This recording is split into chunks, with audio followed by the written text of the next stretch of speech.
Hi, my name's Paul Massara from Arrowfield Stud, and we've been using the Equiloom masks generally on our dry mares, but also on some of our maidens as well. We find the Equiloom to be a very useful operational tool. It allows us to have the mares out in the paddocks and roaming freely, not having to bring them into barns. There are also some financial benefits. Obviously there's no stable bedding, the excess staff used, and obviously transporting the horses in and out on a daily basis. That can be time consuming, and this is money I think well spent to save in those operational procedures.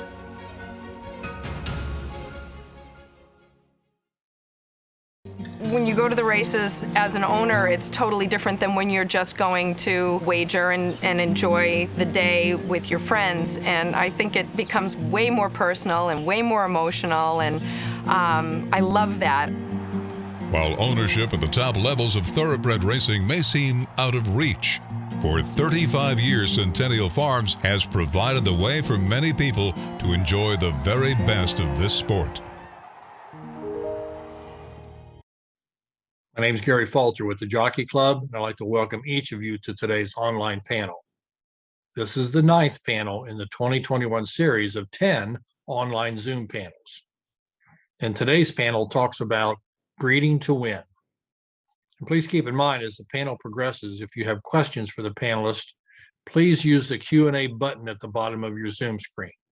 And at the end of the panel, we'll answer as many of your questions as time allows. The Interconference Series is hosted by the Jockey Club and the Thoroughbred Owners and Breeders Association. I'd also like to recognize all of our sponsors, starting with the presenting sponsors, Bessemer Trust, Dean Dorton Equine, Stone Street Farm, and Stoll Keenan Ogden. I'd also like to thank today's panel sponsors, including Centennial Farms and Equiloom. Our sincere thanks to all the sponsors for their continued support of thoroughbred ownership. We're in the process of planning 2022, including expanding the monthly online conference series. If you have any suggested changes or ownership topics you would like us to consider for next year, please send me an email describing the topic and how it would benefit you and other owners. Also, if you've enjoyed the virtual series and believe it has increased your knowledge of ownership, please let me know. Any feedback is helpful in getting the plan for 2022 approved and to move forward. We hope you enjoyed today's panel, and we return next month for the final topic this year, when we have a panel that discusses aftercare. Today's moderator is Carolyn Conley. Thank you, Carolyn, for being with us today, and please take it from here. Hi, Gary. Thank you so much. And it's a pleasure to be here. Welcome to the 2021 virtual Thoroughbred Owner Conference. And many of you know me in my background in television. I spent 12 years hosting racing television and also spent years grooming, exercise riding for Hall of Famers, and even serving as a jocks agent. And I've spent the last few years working in thoroughbred nutrition, most recently with Tribute and Jockey Feeds. And we're so happy that you're here joining us today from the comfort of your home or office. We hope that you'll use the Q&A feature in the Zoom to send us questions you may have about these topics that we're covering. There's a wide array of things to consider when an owner decides to breed his own racehorses. Issues such as how pedigree, nicks, inbreeding, conformation, costs, and public auction all play into these breeding decisions. This next panel includes 3 experts in this area. So let's get started with some introductions. And we will start with Dr. Barbara Murphy. She is head of equine science at University College Dublin. And as part of her research, specializing in equine reproduction, she has developed the Equiloom light mask, which has become a useful breeding tool within the thoroughbred industry. We also have David Farrell joining us. He is the manager of Ocala Stud. In 2010, Ocala Stud was the leading breeder in the United States, and Ocala Stud was started by David's grandfather back in 1956. And from the West Coast, we have Madeline Auerbach. She was born in Yorkshire, England, owns approximately 50 horses, both in breeding and racing capacities. And Madeline is the founder and former chairperson of Karma, and is a member of the Jockey Club and served as a commissioner on the California Horse Racing Board, and also part owner and manager of the Late Unusual Heat, a wonderful stallion. So let's get started here. And we're going to start with Dr. Barbara Murphy. And Barbara, for any successful racehorse to be born, it all starts with getting the mare pregnant and hopefully making sure she has good nutrition, and then carrying the foal for about 11 months and delivering a healthy foal. Please give the audience a basic education on why light therapy is important for mare reproduction. Good evening, Carolyn. Thank you very much for having me. It's a real privilege to be part of this panel tonight. It's tonight in Ireland. I know it's lunchtime there. So really, basically, most of your viewers and owners of horses will know that horses are seasonal breeders, that they have a reproductively active period and a shutdown period during the winter. And what regulates this annual rhythm in reproductive activity is primarily the light-dark cycles. So as the days get longer, all mammals tend to reproduce and have their young in the spring, and nature has a way of regulating that by turning on reproductive hormones as the days get longer. So naturally, in the natural breeding season, as the days get longer from December 21st, and particularly after the middle of March, mares will start to become transitional. Hormones will turn on because they're receiving the light information through their eye that regulates the part of the brain that controls reproduction. And not only does it control reproductive hormones, but it also helps with turning on growth hormones so that the foals get the best start in life. So light regulates that, and it does so alongside good nutrition and also temperature. Many breeders will probably realize that if you have a cold snap in January or February, wherever you're breeding, horses may stay transitional a little bit longer. But provided you have good lighting and good nutrition and care, then your mares should come into season on time. So Dr. Murphy, how specifically does the blue light technology improve your mare's chances of getting pregnant? Well, we've known in the thoroughbred industry for a long time that we can actually trick the mare into thinking it's spring earlier than it actually is. Because nature intended foals to be born late May, June, and July, we've been putting horses under lights for decades and giving them a 14.5 to 16-hour day length, so leaving the lights on over them till 11 o'clock. But some very clever scientists about 25 years ago identified the actual wavelength of light that controls the horse's body clock and our own body clock, both our annual rhythms and our daily rhythms. And even though sunlight is the best light, what aspect of sunlight is it that actually controls these reproductive hormones? Well, it's the blue wavelengths of light in sunlight. So just like white light is made up of all the colors of the rainbow, the best light and the light that responds to the receptors in our eye that control reproduction are responsive to blue light. And I was lucky enough to, many years ago, spend a couple of seasons working with dry mares on lovely stud farms in Kentucky. And we'd stand these mares in for 16 hours a day and the lights would go on. But a lot of them would struggle with fertility a little bit. And I had the question, well, how much light do they really need? And do they need the light to both eyes? Because the receptors in the eye are in both eyes. So we did some interesting research at UCD about 10 years ago now, showing that if you use very low intensity blue light, it's not enough light to be able for them to be able to see or to use for vision, but it's enough light to turn on the hormones that regulate reproduction. So blue light controls our body clock and is very important for keeping all of our rhythms in sync with the environment. So we need good quality blue light by day and then darkness or red light at night in the evening. And we found that lo and behold, you don't need to give it to both eyes. So you could only administer it to one eye and have the same effect. So I was thinking, well, would this not be a clever way of providing mobile lighting to the mare so that you don't have to house them every night for the 100 days approximately that they come in and out under lights and still have them cycling early in the year? And it turns out it worked. So clever indeed, the Equilume light mask. And Shannon, if you could bring in a slide to show what this looks like. Dr. Murphy, we can see the little blue light on the side of what looks like a blinker to many racing fans.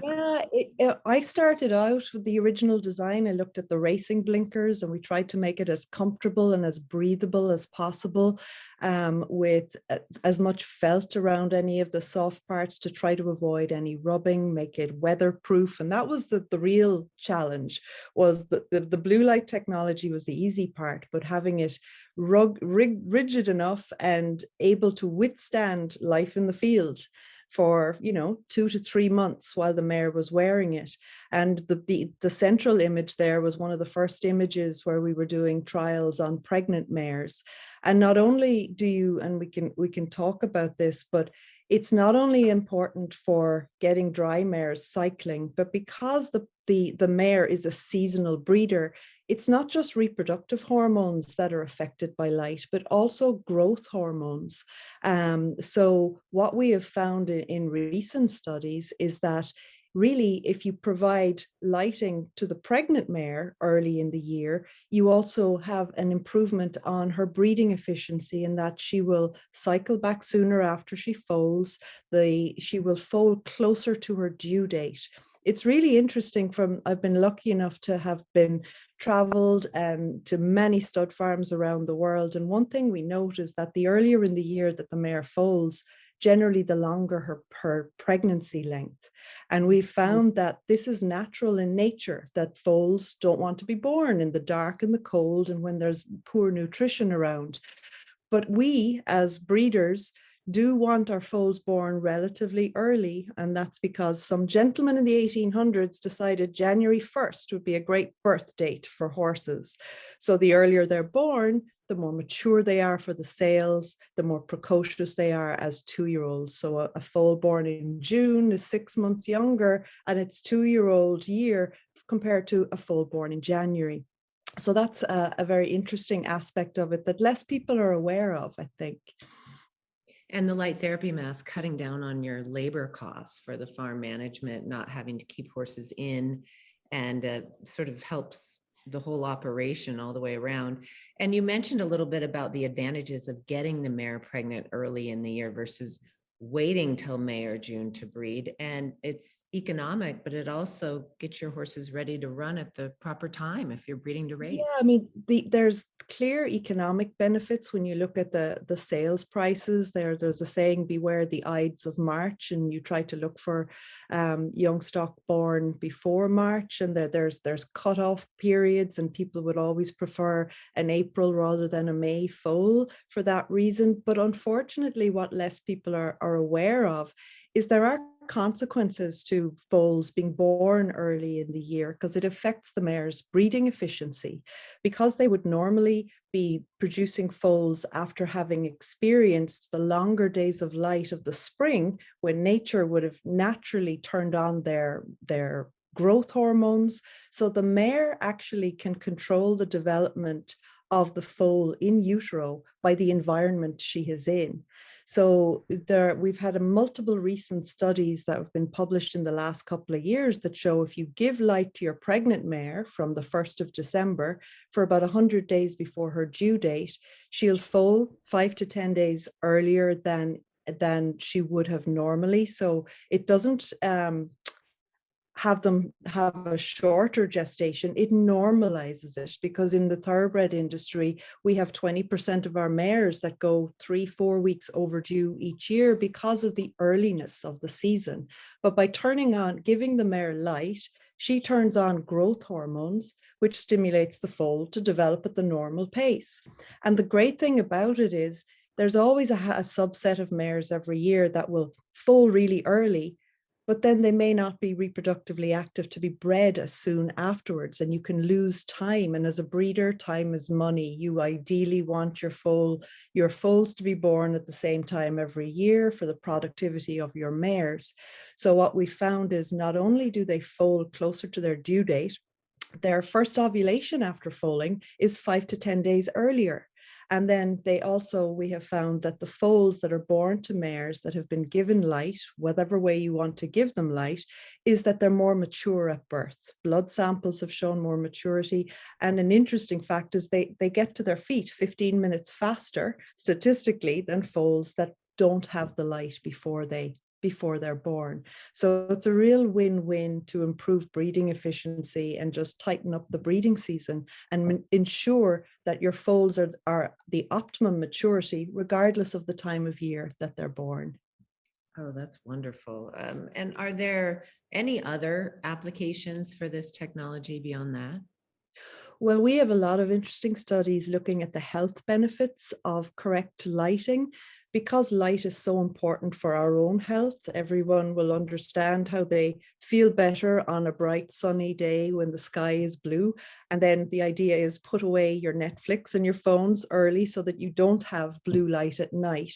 So the optimum time is to have good quality blue and rich light by day and the absence of it at night. And what we see with these mares, and particularly even in performance horses, that they're healthier. They're less prone to infection, their coats look great, wounds heal faster because their body clock is stronger. And one of the important things that your body clock regulates is your immune system. So your natural ability to fight infection is improved if you've got a strong body clock, which is controlled by light. That's right. Well, that's interesting too about the blue light on the phone. I want a phone with a red light so I can sleep. Most phones will have a night shift, so it goes red in the evening. So use that. Oh, okay. We evolved around campfires in the evening, so that the orangey light in the evening is what's best for our bodies. Well, Barbara, from your experience and perspective, what are some of the pitfalls of trying to breed your own racehorses versus going to the sale and buying your thoroughbreds? Well, everybody wants to have that day where they see their homebred horse cross the finish line first. And I don't think there's any better feeling than having gone through all of the unavoidable pitfalls, having had your mare conceive, had a successful pregnancy, a healthy birth, and then getting them through the weanling, the yearling, the 2-year-old training stage. I mean, the rewards, I think, outweigh the risks in being able to do that. But then you have such experienced people who can manage each stage for you too. But I think that question should really be directed towards our breeders on the panel. It's time to bring in our breeders too, Dr. Murphy. Thank you for your comments. And right now we are going to direct our questions to David O'Farrell and Madeline Auerbach. And the first question for both of our breeders is, with the high cost of buying quality racehorses, is breeding to race a viable option for many owners? And Madeline, we'll start with you. In my experience, I don't really see it as a very viable option, because first-time breeders, although Barbara was absolutely wonderful and really explained so much of what goes on, you don't have any idea about what you're doing. You're thinking you're just going to take a stallion, good stallion that you've researched. You have a mare that either you own or have bought and you've researched it. And that's just a rough framework of where to begin and how to get that mare in foal and how long it takes. Does she get it on the first cycle? Does she get it on the second cycle? Does she miss this year because she had an infection that no one could find? It, in my view, breeding is fraught with the possibilities of things not going the way you would like them to go. And that's putting a bow on it. It's not for the faint of heart. It's not for people who are going to just put all their resources into it, because if you don't have funding outside of this adventure initially, if you don't have funding to take care of it, it can deplete your assets very rapidly. So if you are thinking about going into breeding, I would suggest that whoever you are, that you speak with people who have actually bred racehorses, and not just one person, because then you get a slanted view. Talk to a lot of people, see what their experiences are. learn from what they've gone through. And if you still feel that you want to get involved, go ahead and get involved, but get involved with people who really know what they're doing. Get involved with people who really understand where you're coming from and what are you looking for? Are you looking for a racehorse? Are you looking for a sales candidate? Because one is a beauty contest and one is not. And there's just so many things to consider. I don't know where to start. So David, please fill in where I've left off because there's an awful lot to go. Well, I think you guys both touched on really good points. Dr. Murphy, obviously, it's so rewarding when you do go through all the trials and the problems that can arise, and then you do have a horse that goes on to be successful and wins. It makes it that much more meaningful and that much more gratifying. Madeline is also correct. It is a numbers game. It is a long-term investment. There's good years, there's bad years. And there's a lot of decisions that need to be made, whether it's which stallion to breed your mare to, what sale to point them towards, or if you're going to race, who to send them to, if they need setbacks to give them time.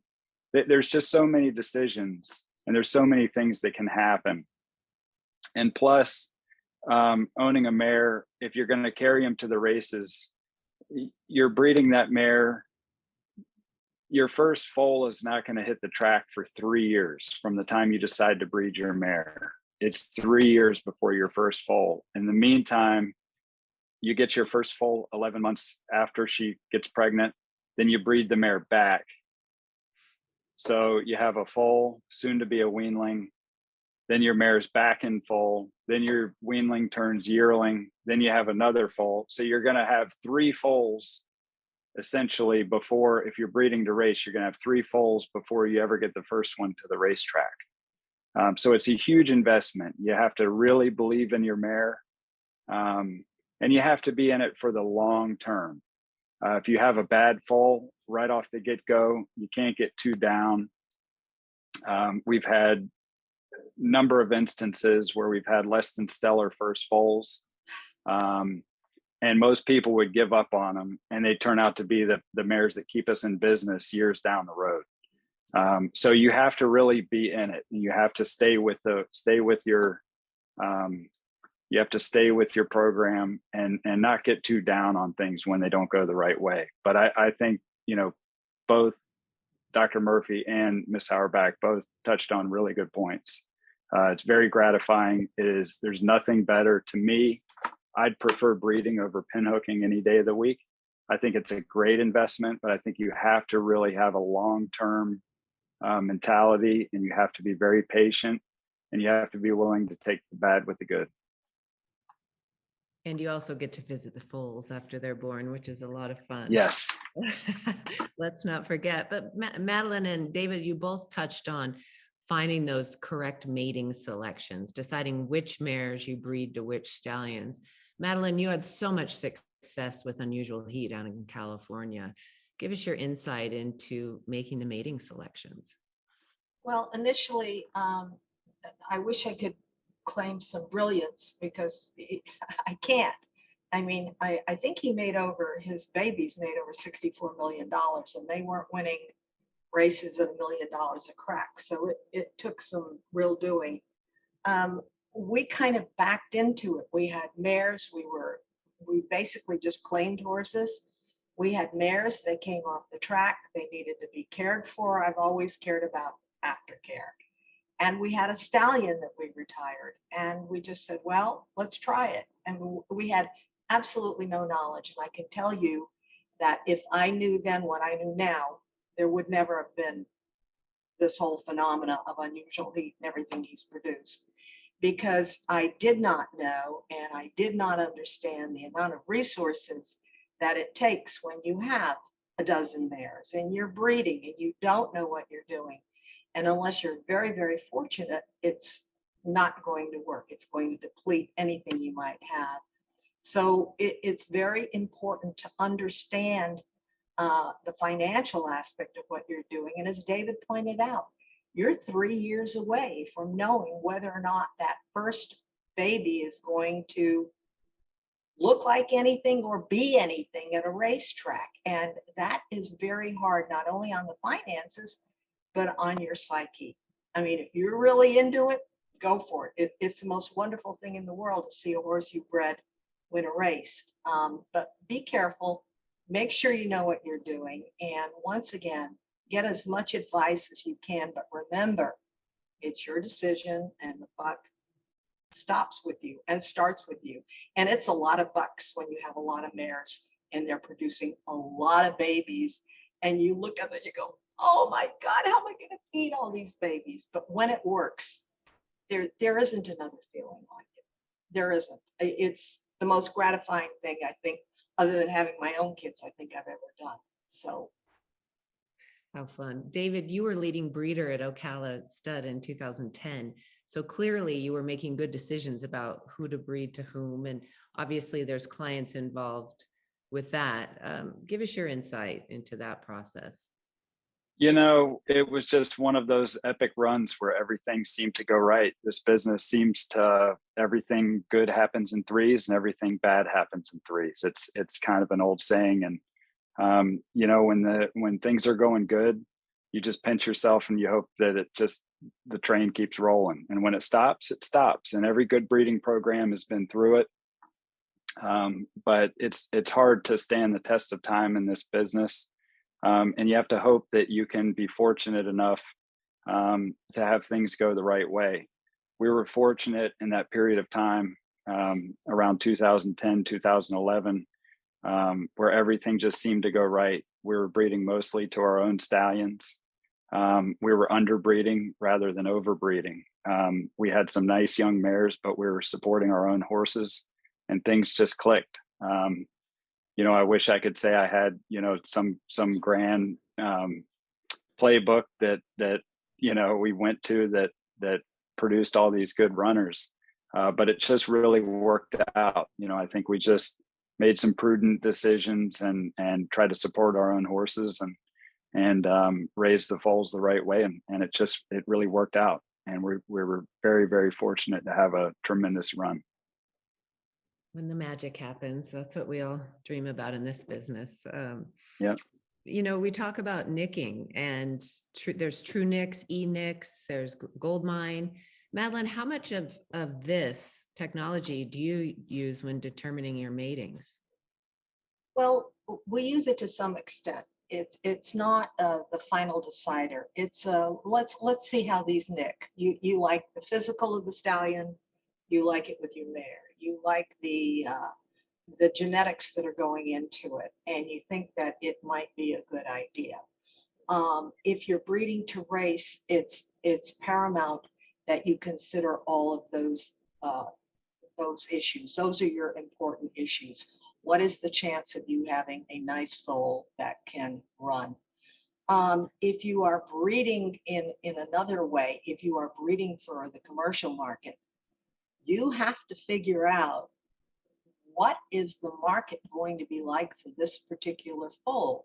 Now, that's kind of impossible, but there are some guidelines. You can breed to the tried and true stallion that you know sells well, that the foals sell well, or you can go with a first crop sire who frequently those babies sell well. It is up to you. It is a price consideration. What are you looking for? Do you want to sell that baby? Is it going to be commercial? At least you might want to sell the first couple so you can get some money out of this whole thing. Or do you just want to get them to the racetrack? And so look at the stats and see where these stallions fall. Remember too, when you do your nicking, you can try a nick that comes up very poorly. It could come up as a D or an F. And you have to be a little bit smart about it and look at it and say, wait a minute, did this come up poorly because this is a bad nick? Or are there not enough stats in the pipeline to give you the result you're looking for? And we found that too. We found that some of our best horses we bred, and we go back and we look at the nicking at the time and we think, why did we do that? Well, because 3 years later, that nicking, which was maybe a D, when there's more product out there, becomes an A+. It's another one of these, got to be a little bit of a mind reader. And if you're good at this, you have to learn how to go with your gut and what you think. David, with your success, what part has intuition played versus using these systems like TrueNix? And Well, I think that TrueNix, eNix, and Grade 1 Gold Mine are very good tools for breeders to use. Truthfully, we don't put a whole lot of decision making into it. We like to see how it crosses up and see which sire lines may have an affinity for a certain mare's sire line, because there are some nicks that just seem to work. But at the end of the day, quick story: the first mare that I ever bought, I handpicked to breed to our leading stallion, Montbrook. And Montbrook was the son of Buckaroo, who never had another son worth a quarter at stud. But Montbrook was fast, and he was a big, rugged, beautiful horse, kind of like Unusual Heat, very similar type sire. He was the man in Florida. And I thought this mare would suit Montbrook to a T. And the beauty of it was Montbrook was an outcross to almost anything and everything. So I bought this mare, and around that time I started selling stallion seasons for the farm. So we didn't offer the nicking services at the time, and I suggested that we offer it because I had a lot of breeders that were requesting nicking programs. So my first mare that I put into the system, into eNix, was the mare that I bought just to try it out. And the resulting grade, mind you, the mare was already in foal to Montbrook at this time. We bred her to Montbrook. And when I ran the nick, it was an F nick. There was no inbreeding within 5 generations, but it was an F nick. So I, part scared, partially I thought it was funny. And we sell 2-year-olds. So it was kind of a running joke for a couple of years. Well, lo and behold, we had a beautiful filly that we sold to Seth Hancock's Cherry Valley Farm for $160,000, and she went on to win the Calder Oaks, and she was an F Nick. So I think it's a very good tool, but from my vantage point, I get so many people that have a gut feeling about a horse. They want to breed their mare to a specific stallion, and then they ask you to run the nick, and then the nick comes up a C+, and they say, oh, I can't do that. And then they end up breeding to a horse that they shouldn't breed to because it produced a more positive nicking grade. And I would just caution breeders, don't look at the grade so much. It's just see how it crosses and how the horse suits your mare. Because there's a lot of F nicks, D nicks, C nicks that become champions. It's a total inexact science. Nobody has the formula. Before nicks, the leading sires were producing about 10% stakes winners from foals. And since nicks have been in existence, the leading sires are still producing 10% stakes winners from foals. So nobody has a magic combination. But I think it's a great tool. I just don't think that breeders should put their entire decision-making based on a grade. Well, and David, I'd love to know quickly just what you saw in that particular mare. When you described your stallion and what he was like, what was the match that you found with her? She was by Boundary, which is Danzig line, and I just really felt like that he had a lot of speed, a lot of power. She had a lot of quality on her bottom side. Her dam won the Alabama, going 1.25 miles. I just thought it was a good blend of speed and stamina, and it worked out. So it's just gut feeling. A lot of it, I think most breeders are better off going with their gut. Do your homework, and if you have a good feeling about a horse and how it matches with your mare, and it fits in your budget, I think you should go for it. It's easier to breed to race than it is to breed to sell, because you can breed to horses that get runners, but they might get ugly horses. You can't sell ugly horses, and you can't sell small horses, but you can breed to ugly. You can breed to some stallions that present great value and get a heck of a racehorse. So to me, I think it's a lot easier to breed to race than it is to breed to sell. Interesting. Many successful breeders have said, breed the best to the best and hope for the best. But not everyone can afford to breed the best stallions or purchase the high-priced brood mares. So does this concept in breeding apply at all levels? I think you probably just answered that. Perhaps not. You know, we've always been more successful underbreeding than overbreeding. I think you have to look at that, look at the big picture.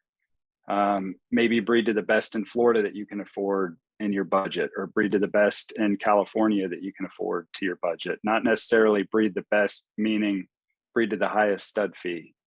There's a lot of big stud fees that frankly don't get what you call runners. And then there's other horses that stand for pretty good value, but maybe aren't commercially viable, that you get a real good bang for the buck. So I think, you do want to breed the best to the best and hope for the best, but I think that's all relative. I think you have to determine what fits your market and what your goals are and what you're trying to do. And Madeline, I saw you nodding your head in agreement with David early on. I find it very interesting how similar our experiences are. Obviously, his family's been doing it longer than we have, but we have basically the same experience. You have to be realistic. If you're starting out and you're in a moderate category, you're not going to go and breed to Uncle Mo. You're not going to go and breed to your top sires, because that's not only impractical, it's also quite irrational. And I don't even know if you could be able to, because I don't know what the quality of your mare is. You have to be as realistic as somebody who can be, who's thinking about breeding for the first time. I don't know, you have to have a little bit of whimsy about you to do it, but you have to be honest. I mean, if for example, with your children, if you have a child who's a C+ student, you're not going to push that kid to go to Yale, because that kid is not going to get into Yale. And it's similar with your horses. If you're running for a $25,000 claimers and you've got this mare that you just love her because she's got such heart and such vitality and you want to keep her, you're not going to look to breed her to a stallion for $50, $60, or $100,000. Not in the cards. It's not smart, and it isn't going to do you any good. That doesn't mean that she is not going to produce some nice racehorses for you. Keep in mind where you are, who you are.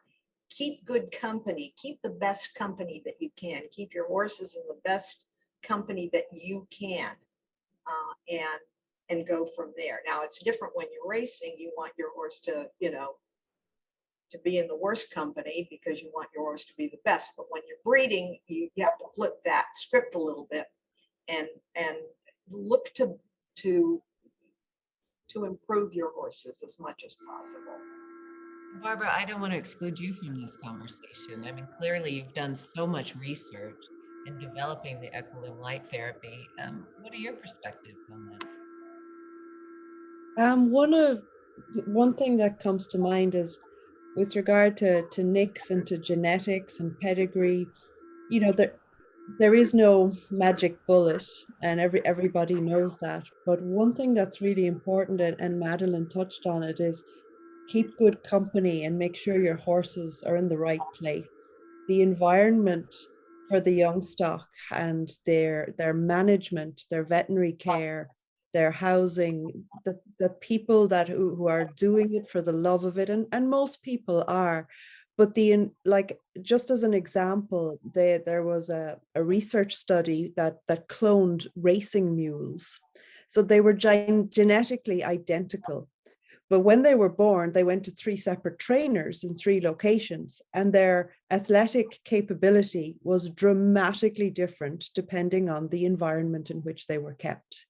So, breeding the best to the best is all very well, but can you afford the best trainer? Can you afford the best boarding at the best stud farm where they will manage and care for your animal as if it was their own. And I just think that's so important. You can have a subpar pedigree animal that will turn out to be a winner and people wouldn't have expected. And we all love those stories. That's what makes racing so fantastic, when the underdog turns out and takes home the prize. And it's a lot of it is environment, and so that's just my 2 cents on that. It's fun to see little ugly ducklings turn into swans too, when they are handled well and given good care and given good opportunity. David, you talked about, selecting a mare for your particular stallion. Where does conformation come in when selecting a stallion for your mare, or vice versa? I think it's very important, but it's not everything. I think you want to, obviously, if you have a mare that has a clubby type foot, you don't want to breed to a horse with stuff like that. But for the most part, I think you just have to understand what physical qualities your mares have and what they're lacking, and then what the stallions may have and what they're lacking, and just try to be sensible about it. If you went to Kentucky and you went around and looked to the top 10 leading sires, frankly, they probably wouldn't be your first pick. If you didn't know who they were, they wouldn't be your first pick. That's the truth of the matter. Most people, think that the best sires were the best racehorses or were the most sought after sires from the word go. But that's just simply not the case. And you can look at the leading sires list today, and most of them did it the hard way.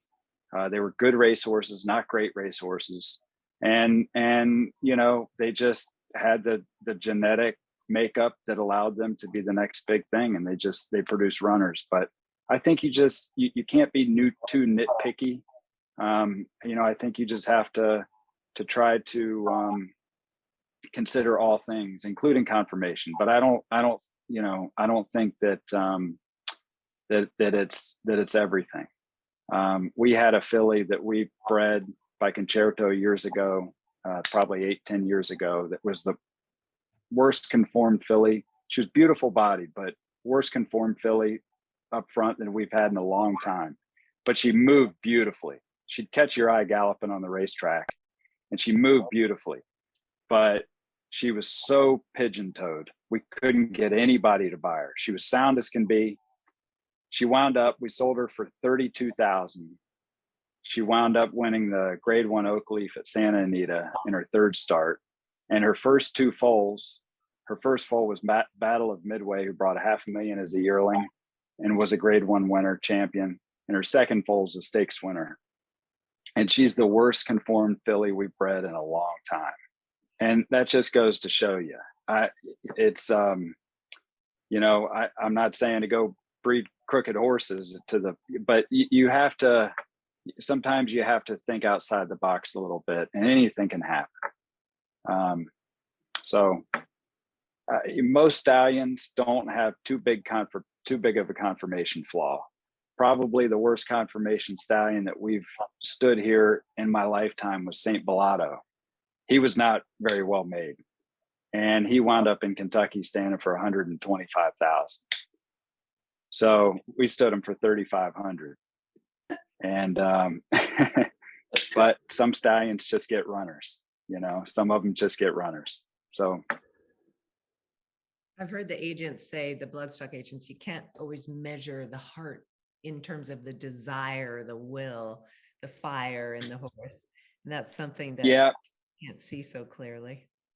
From a conformation standpoint, it's tough to sell horses that are not very well conformed, right? Primarily because it's so agent driven. A lot of agents, they're not willing to stick their neck out to buy a horse for an owner. If it doesn't work out, if the horse gets injured and people believe that it's because of conformation or whatnot, then they totally get thrown under the bus. It's very hard for an agent to stick his neck out and buy a horse that doesn't doesn't stack up conformation wise. Madeline, you raced so many of the unusual heats. Did you have a few that sort of fell into that category? Yeah, I have one who shall remain nameless, who's a broodmare of mine, who is a classic example of she couldn't perform on the racetrack, and had some front end issues, and she's had, I've lost track, I think 8 or 9 babies. Not one of them has that defect, not one of them. And Catherine Park, who has all my horses, told me that many, many years ago, someone who really knew what they were talking about had told her from early on that the front end tends not to transfer. Whether that's true or not, I don't know. But anecdotally, I can tell you that on this particular mare, who has had nothing but stake winners come out of her, the front end did not transfer.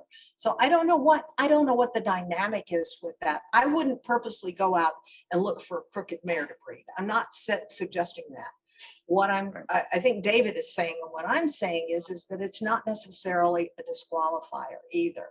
One of the other things that I find is really interesting in this business is sometimes mares, specifically, and I guess this happens with stallions too, will be very precocious and will have the heart of a champion and will run the lights out of everything. And yet when it comes to the breeding shed, it appears that the mother has left it all on the racetrack and she has nothing left for the foals that come along afterwards. So when I'm listening to David and I'm listening to everything that's said, I think a lot of us have amazingly similar experiences with horses and with horse flesh and genetics and everything that goes on. And I think that the contribution that, for example, that Dr. Murphy has made to this industry is invaluable, hopefully in improving some of the things that mechanically we can't improve, by allowing the foal to stay in utero longer, by allowing it to get the nutrients it needs, by allowing nature to help us produce better horses. So it's like racing. It's all a crapshoot. It's all a gamble. And when you're successful, it's amazing, however you get it done. And I want to help viewers understand too, if they're a little bit new to the game, that if a horse is crooked, it can put more pressure on joints in different angles, with the pounding of day-to-day training. So that's part of the theory behind wanting to find a correct horse, is that they aren't as hard on themselves and you don't tend to have as many injuries. But plus, Carolyn, aesthetically, they're not appealing. You look at the front end of some of these horses and the way the joints come together, and yes, of course, they're going to be subject to more injuries. But if you really, really watch racing and you really see what goes on, and you see a horse come down the stretch paddling like crazy, but getting to the finish line ahead of everybody else, it's very difficult to explain. And there's actually some really interesting studies by Dr. McElraith that shows that some deformities are actually protective. Like towing out on the knee can actually have a certain protective effect, even though it might look not perfect, that it actually does help. And when you look at the results and the longevity of those horses, that they last longer. So there's no set rule. And I've heard, one thing that Dr. Murphy mentioned a few minutes ago was the environment that they're raised. And I think a breed to win, breed to race panel, one thing I want to mention, I do believe it to be an advantage if you have a brood mare and you keep your mare in the right environment at a good farm, raised the right way, let it be a horse. There's so much data now with horses that go through multiple sales, and the business is so commercially driven that some horses, unfortunately, in their early weanling years are prepped for a weanling sale, then they're pinhooked back to a yearling sale, and some of them might even be pinhooked back to a 2-year-old sale, and they haven't had the benefit of being a horse in their young lives and being in a herd and being in a big field, and being under good management and care and nutrition and so on and so forth. And so I do think that that is a big advantage of somebody who wants to get into the breed to race program, is that you control your own destiny. And I feel like you're going to raise a better product if you're in the right environment. That's so Yeah, nice. I just that's really good, and I'll echo that. Letting mares be horses and letting the young stock. I mean, just an interesting aside, there's some great behavior studies done by Professor Sue MacDonald that looks at the behavior of pregnant mares and just how much they walk when left in a feral environment. And most pregnant mares will walk 40 kilometers a day at pasture out. And the really interesting thing is the 2 weeks before they foal and the 2 weeks after they foal, they up the amount of activity by 60 to 80 kilometers a day. Like they go from 40 to 60 or 70 kilometers. Naturally in the wild, horses will start to become more active as they get close to foaling to help the foal move into position. As they start getting cramps, they'll move. And after they foal, because they're a prey species, they'll be moving more to avoid predators. The foal needs to be on its on its feet and moving with its mom as quick as possible. And we do as well as we can with management, but a lot of times as the mare gets closer, we put her in a smaller box. So the more you can allow horses to be outside moving and as close to nature, and just as David says, every time you move a horse to another sale, that's a massive change in environment. It's a massive stress on their system. We know that weaning causes stress, and there's an immune effect, and there's they will go back on their weight gain around that time, depending on how carefully it's done. So the more you can make it as natural as animals in the wild, and of course we're limited to what we can do, but some people do a pretty good job of getting it as close as possible. So, yeah. I love that. I love that interesting statistic on how many kilometers they're walking as they get ready to foal. That's fascinating. The commercial market pays top dollar for yearlings produced by young, unproven sires and dams. Consequently, many breeders mate their young mares off the racetrack to young stallions that are just getting started. Is this a sound approach to breeding successful racehorses that are produced from what amounts to unproven producers? Madeline, we'll start with you. I can only tell you I wouldn't do it. I'd be very afraid. I don't know. I guess everybody is different, but when I know that one of my horses goes to a breeding shed, I know everything about the mare. I know what she can and can't produce. I know her family. I know what they've produced. I know who they've done well with. I am very, very reticent about taking a young mare to a young stallion if I don't have a lot of information. You can do it, and we've done it, but we've done it with a background. It isn't like we've just taken a mare off the racetrack that we don't know anything about and taken her to a young stallion. I think that's really lightning in a bottle, and I've had enough success with lightning in a bottle. I don't want to keep trying that. I think you really have to have some knowledge about the mare, about her family, about all the siblings to all the dams. I think that's where people always talk about the stallion and how important the stallion is. And the stallion obviously is important, but the mare and what she's produced and where does she come from and what have her sisters done and what have all the families of the mares. You cannot talk about how important that is to breeding, because to me, that's what makes a stallion. When a stallion comes, it's interesting to go back and look at the mare side of these stallions and see how strong it is. And I'm not sure that people going into the business understand that it is just as important to study your mare, study her origins, and then start thinking about stallions. Don't put all your eggs in one basket. Don't think, if I get this great stallion here, he's going to do stuff with the mare, because typically that's not what happens. The mares are not going to, they're going to need a good stallion, but you're not going to have success if you don't know what you have in a mare. That's just my opinion. The mares to me make the deal. David, young I mares. would agree with that. I would absolutely agree with that. Put a lot of effort into understanding your mare and what she's capable of. We tend to try to breed the proven mare to the young stallion. We can find value breeding to a young stallion. They're not quite standing for 100,000 yet. The good proven sires in Kentucky are going to be hard to get to, and they're expensive. But you can breed to the next big thing that nobody's had a bad one yet. And so,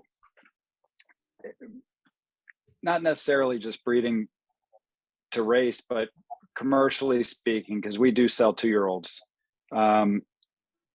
we can breed to a young stallion because nobody's had a bad one yet. You're selling blue sky, and you can get to them at good value. But generally speaking, I wouldn't breed the young unproven mare to the young unproven stallion. You just don't have enough information, like Madeline said. But you know, I do think there's value to be had with young horses, and I think that's it, you know, but it's a gamble. It's a huge gamble. Most stallions just simply don't make it. Well, and we just have a couple of minutes left. And when we talk about not making, I mean, some horses don't make it to the races, others do, but then they need looking after when their racing career is over. Madeline, aftercare, I know, has been a focus for you. What is the role of owners and breeders when it comes to aftercare? The role of owners and breeders is critical. It is your responsibility to make sure that what you breed, you are able to help support in their golden years. Just like if you have 20 kids, God bless you, but you are responsible for those children and you need to be able to provide care for them. Now, I understand that with David and with me, we breed a lot of horses and they're out of our control, and we cannot be responsible for all of them because we wouldn't be here. We wouldn't be talking to you now. We'd be digging ditches somewhere. You can't pay for all of them. But everybody in the supply line, the people that buy them, the people that race them, everyone has a hand in making sure that they contribute to aftercare. Everyone has a hand in pitching in and being responsible so that these horses, when they get out of racing, that there is a place for them, that there is somewhere where they can go and live out their lives. And every single person involved in racing is responsible for that. And I hope that they take advantage of things. We have wonderful things now that we didn't have years ago when I started Karma. When I looked at trying to, I wanted to know where I could, my very first great racehorse that I bred, who was a track record holder at Santa Anita for God knows how many years, 6.5 down the hill. And I knew I was getting close to retirement. I started to look for a place for him. And to my horror, I found out that there weren't really any places for him. There wasn't anything set up, and we kind of started from scratch about how to go about this. The atmosphere today is completely different. You have wonderful organizations that know what they're doing. The Thoroughbred Aftercare Alliance does an amazing job of looking at all the places where you can send your horses. They're the gold standard. If you have a horse that you are interested in retiring, go to the Thoroughbred Aftercare Alliance. They will point you to all of these wonderful farms because they've looked at the farms, they've seen the farms, they've vetted the farms. And the way they get their funding is by taking excellent care of the horses. They get funding, I know, from every horse I sell, and from almost every horse I think that everybody sells now. There's a certain percentage that goes to that. And it's important for all of us to be responsible with our horses and to take care of them to make sure that they are well cared for, because the only thing that will keep racing alive and vibrant and going is that our horses are cared for, because the world today will not put up with us not taking care of our horses. We cannot allow them, just out of self-preservation, we cannot allow them to fall on hard times and in bad spots, because believe it or not, there are bad people out there who won't do the right thing with horses. So we have to be responsible, as we are with being an adult. You have to be responsible for what you do. Sorry, I gave a little commercial there, but Done a lot. You've It was done perfect. David? Yes, I agree with everything that Madeline said. Aftercare is very important to this industry. I think that we've made huge strides in that department. There's so many good accredited organizations now through the TAA and others. And if you're not familiar, I encourage you to go to the website. They will find a place for you and your horse. And you know, as a racehorse owner, don't wait until it's too late. These horses, if they're given, if they're donated to these facilities with something to work with, they can't be injured. They can't be, it gives them an opportunity to get a quick turnaround, to get adopted, to find a good home, to find another career. You know, just do right by the horse, know when the time is up for their racing career. And there's plenty of good facilities out there. This is one of the more positives our industry has seen in the last decade, is there's huge strides in aftercare. And we do have those aftercare listings on OwnerView. So check out the website and take a closer look at that. And we've talked so much about the decisions that go into breeding to win. Any final thoughts on breeding successful racehorses? Barbara, did you have any final thoughts here before we get to Q&A? Final thoughts. I mean, don't do it with the aim of making lots of money. Do it if you really love it.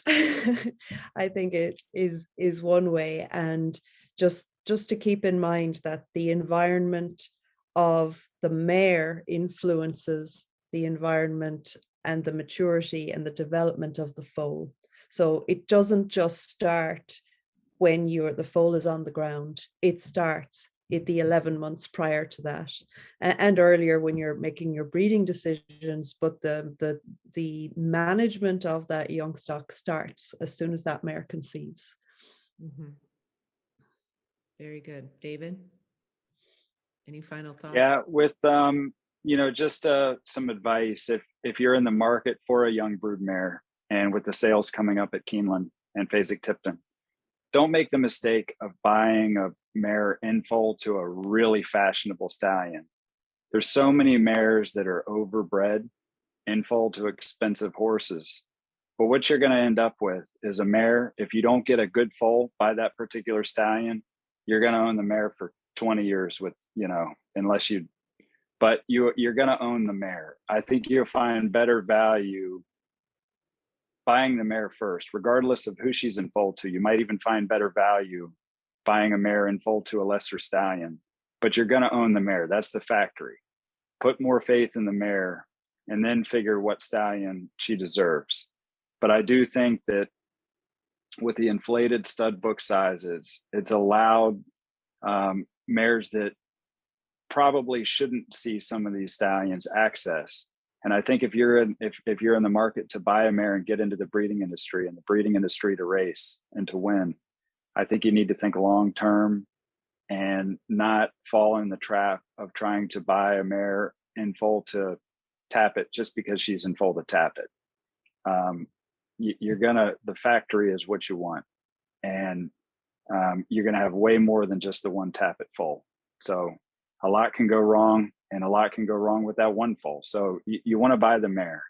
And one last thought, because it's Breeders' Cup week, our only Breeders' Cup champion in 2010 was a filly named Musical Romance. She was by Concord's Tune out of a Slew Gin Fizz mare. Now, Concord's Tune was he was our working man sire here in Florida. He Was a beautiful gray horse.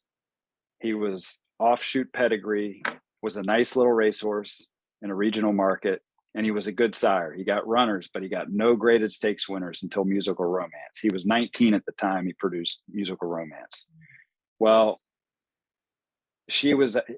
Musical Romance was out of a Slougin Fizz mare, who was a beautifully bred horse. We stood him. We acquired him from Argentina. But long story short, we tried that mating because our stallions were busy that day and the mare needed breeding. And Slougin Fizz was a gray horse, and Concord's Tune was a gray horse, and it was an outcross. And we thought, well, let's breed her to Concord's Tune because we might get a gray horse. Well, long story short, we got a champion, and the rest is history. So, you know, it's a funny business. You know, I think sometimes you just have to go with your gut, have some fun with it, but you know, do it sensibly, reasonably. Put yourself in a good environment. Your horse is in a good environment, but yourself in a good environment. It's a people business, really. You want to do business with the right people. You want to lean on the right people, and at the end of the day, make your own decisions. But gain advice from good people. So, Madeline. I think that David said it well. I mean, I know we've talked about all the negatives and all the things that could go wrong, and all of this and all of that, and blah, blah, blah. At the end of the day, we're not telling you this to discourage you. I don't want to discourage anybody. We need people in this business. We need owners. We need breeders. We need people, and we need good people who really care about the horses. And I don't think any one of the 81 participants that I see on my screen would have hung on this long unless they weren't the good kind of people that we need.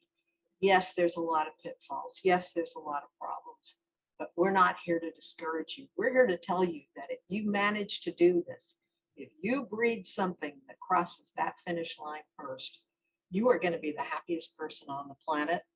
And on behalf of all of us, we wish all of you really good luck, because that's what you're going to need. Well said. And that concludes our panel discussion. We're about to move into the question and answer period here. And while we sort through the questions, please enjoy the following from Bloodhorse, our Q&A sponsor.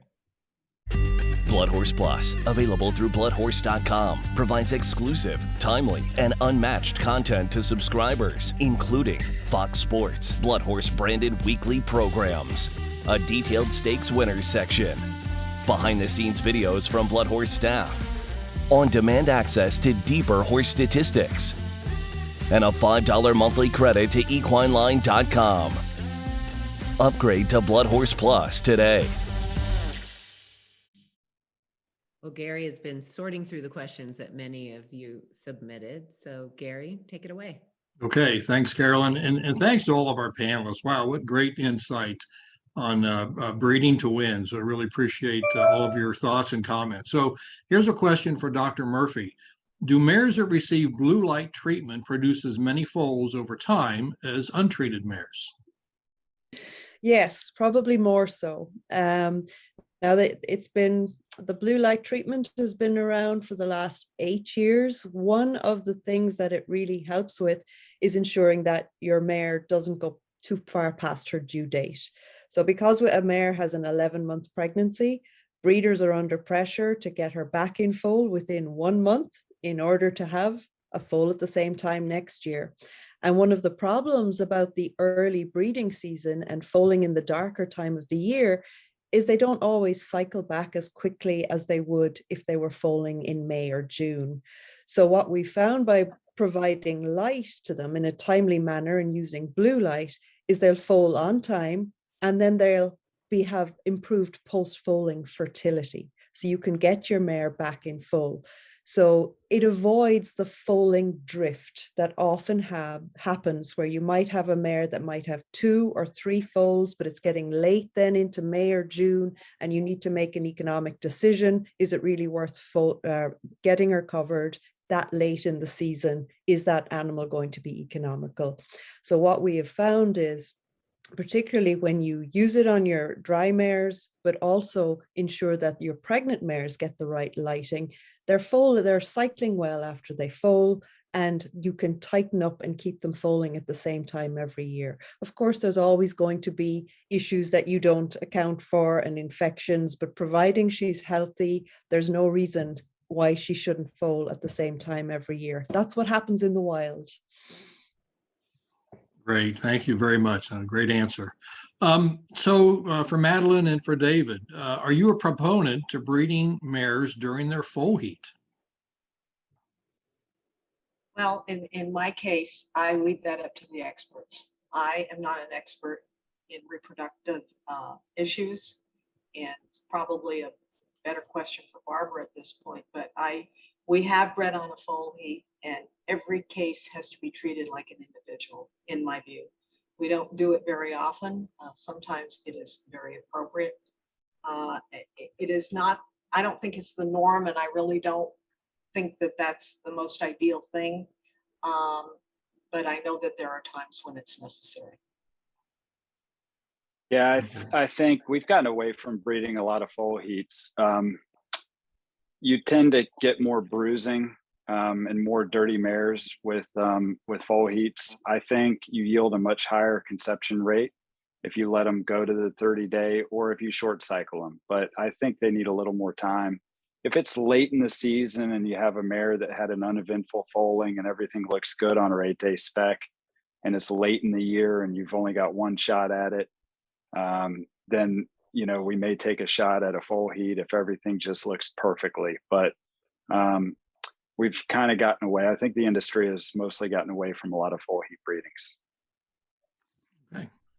There's been a lot of talk about stallions and brood mares, but could you talk a little bit about broodmare sires and how important some broodmare sires could be? Very important. Absolutely. Very, very important. I mean, I would stress that the mare is, in our cases, a lot of times it's more important than the stallion selection. I think you want to have a mare that is by a good sire, but that's not everything either. You want them to have a current pedigree. You want to have a youthful pedigree. If there hasn't been a runner on the page in 40 years, there's a good chance it's not going to happen in the next 2. So I would stress that you want to try to, if you don't own a mare yet and you're looking for one, try to buy a youthful pedigree. You don't necessarily have to go out and buy a daughter of distorted humor because they're going to be in high demand. There's a lot of good stallions that can produce daughters, but obviously if you can afford a distorted humor mare, that would be a good thing. But I think you want to try to buy young families that are current, can get runners, can upgrade your pedigree, and give you a better chance for success. Okay. So how much is luck involved? Recently, Medina Spirit and California Chrome won the Kentucky Derby, and they weren't high-end bred horses. So how much really is luck involved in all this? Well, how much is luck involved in anything? I mean, you have your multi-gazillionaires who come up from just these what appear to be very simple events that lead them to that, and then there's everybody else. And so there's a good deal of luck, especially when you look at something like California Chrome, where everything around him is not what he is. He is what I would call a true anomaly. Because I know the families backwards and forwards, and there's absolutely no reason for California Chrome to have been California Chrome. He was an anomaly.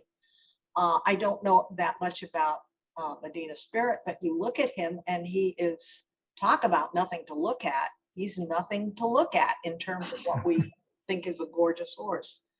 So there is a lot of luck involved in everything. But Gary, you've heard the expression we all have. Sometimes we have to make our luck. So I would submit to you that the harder you work, the more effort you put into things, the harder you try, a lot of that luck will tend to come your way. And I think that that's probably the key to everything. Okay. Here's a question about the nicks, true nicks. I know we talked about that a little bit. How much do buyers, especially agents at the sales, consider hypothetical matings and true nicks when they buy yearlings? So how influential do you think the various nicking reports are at the sales? I don't think I think are. that's, I think it's the thing of the past. Yeah. I think it's the thing of the past. I think there was a time when, you know, if it produced a really good nick, they would put a sticker on their hip and, you know, walk them up and down the barn saying that they were an A+ nick. But truthfully, I don't think that they even consider what the nicking grade is anymore. They're just looking at the animal in front of them and the pedigree. First and foremost, the athlete that they're looking at, and then if they like the pedigree, regardless of what the nick is, they're going to go for it. And truthfully, we want them to look at the product. We want them to look and see what the product is like. That should be the driving force, not what it says on a piece of paper or on your computer screen. This is a great nick, and you have something in front of you that doesn't look like it could run 2 steps. You know, you have to use your ability to think. Okay. Yeah. There's a lot of horses that are going to outrun their pedigree. The California Chromes, the Medina Spirits. And that's really, I'm a 2-year-old guy. My grandfather held the first 2-year-old sale there was at Hialeah Park in 1958. Ocala Stud's first crop of 2-year-olds. We couldn't compete with back then, commercially, a lot of the big stables, they bred and raced their homebreds. And there wasn't much of a commercial market. And whatever there was of a commercial market, it was driven by quality pedigrees. And it wasn't as much about the physical qualities of a horse. It was about pedigree. Well, here in Florida, we didn't have the pedigrees that could compete with the Blue Bloods of Kentucky. And we had a training center. So we put the tack on them. And we could kind of prove that some horses are going to outrun their pedigree. And some do and some don't. But that's the way the business works. It helps to have a War Front or a Tappet or an In a Mischief who gets high volume of quality runners. But there are a lot of horses out there that will outrun their pedigree. And some of them will be fortunate enough to be champions next week and win the Breeders' Cup that are not going to be by those leading sires. They're going to be offshoot pedigrees. And it's going to happen. It always does. Sure. Okay, one last question. I think we hit on this, but maybe it deserves a little more time. How influential is the broodmare versus the stallion in producing good runners? And I'll comment on that. I remember when I started as a breeder, I read the book, Blessed Are the Broodmares. And I feel pretty strong that the broodmare has a huge influence. But Madeline and David, why don't you go ahead and chime in? And then I'm going to drop off and thank everyone for participating today. I think that the broodmare is the most important part. And, you know, and I'm someone who got into this business because of an amazing stallion, but he was an amazing stallion because of his broodmare. His broodmare won the Flower Bowl, and she was a horse from Denmark. And she came here to the States and won the Flower Bowl. And then she had this wonderful baby he was an okay racehorse. He wasn't great. He was an okay racehorse. He was an amazing stallion. And I think that, as I said before, you have got to start with the mare. The mare is key to success. Yeah, I agree. I put more stock in the broodmare than the stallion. And that's the point I made, and I'll stress it again. If you are going to buy a broodmare, and she's in foal, don't be fooled by getting the foal who she's in foal to. You're going to buy the mare. You want to buy the mare, and buy a good young mare will be good for you. It's a good investment if you're willing to think long term. But I like the breeding business. That's my lifeblood. a lot of my peers, a lot of my friends like the quicker action of pin hooking. I'd rather own a brood mare. I like the slow process. But I think if you understand your mares, if you're in a young brood mare out of a young family, you have a chance. And if you breed reasonably, you don't have to put a big stud fee in a nice young mare. A good mare will produce. She'll produce. And Dr. Murphy, you've made a career out of looking after the mares.